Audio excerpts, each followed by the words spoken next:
আউযু বিল্লাহি মিনাশ শাইতানির রাজীম। বিসমিল্লাহির রহমানির রহিম।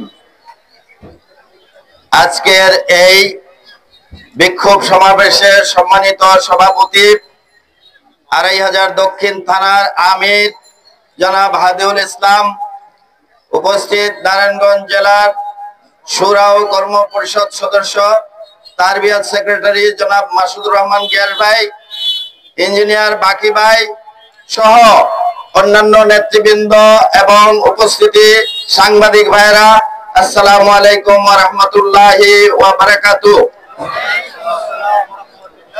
আপনারা জেনেছেন আমরা ৫ দফার দাবিতে আজকে এই বিক্ষোভ মিছিলে শামিল হয়েছি। আমাদের মোহতারাম সভাপতি ৫ দফা দাবি কি কি পরিষ্কারভাবে আপনাদের সামনে তুলে ধরেছেন।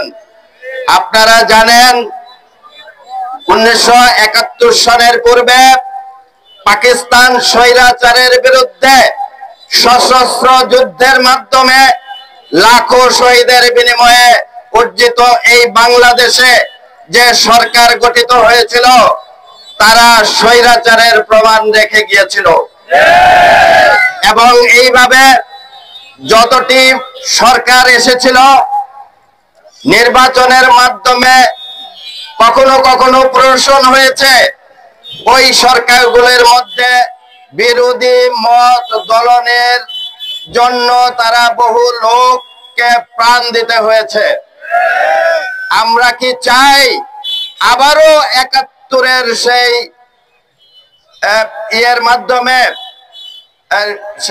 মাধ্যমে আবারও নির্বাচন হোক এবং স্বৈরাচার সৃষ্টি হোক? আমরা কি চাই?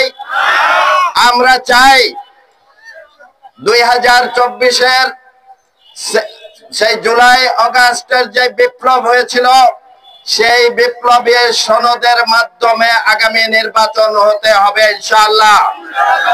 প্রিয় ভাইরা, আমরা আরো চাই এই স্বৈরাচার যদি আমাদের দেশ থেকে উৎখাত করতে হয় তার সর্বশ্রেষ্ঠ হাতিয়ার হচ্ছে পিয়ার পদ্ধতিতে নির্বাচন।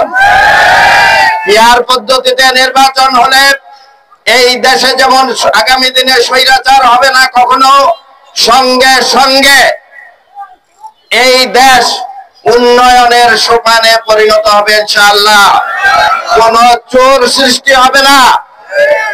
আমরা চাই এই দেশকে যারা ধ্বংস করেছে, যেই স্বৈরাচার পালিয়ে গেছে তাদের সঠিক বিচার হোক। কি বলেন?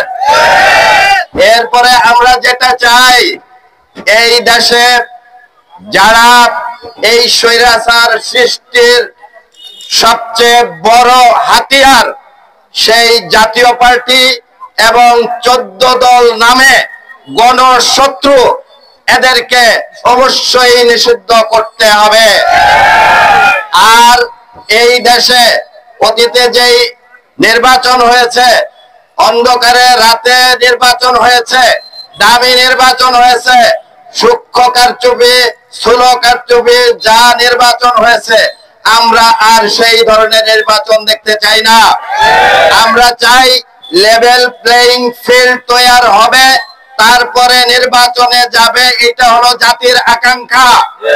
এবং সবচেয়ে বড় বিষয় হলো জাতি চায় যার ভোট সে দিবে, যেখানে ইচ্ছা সেখানে দিবে, যা তাদের চয়েস মতো তাদের নেতা নির্বাচন করবে। প্রিয় ভাইরা, সেজন্য আসুন আমরা এই ৫ দফা দাবি আদায় না হওয়া পর্যন্ত ইনশাআল্লাহ ময়দানে থাকবো। ইনশাআল্লাহ ময়দানে থাকবো। সবাই রাজি আছেন? আলহামদুলিল্লাহ। আমি আমার এই সংক্ষিপ্ত বক্তব্য শেষ করলাম।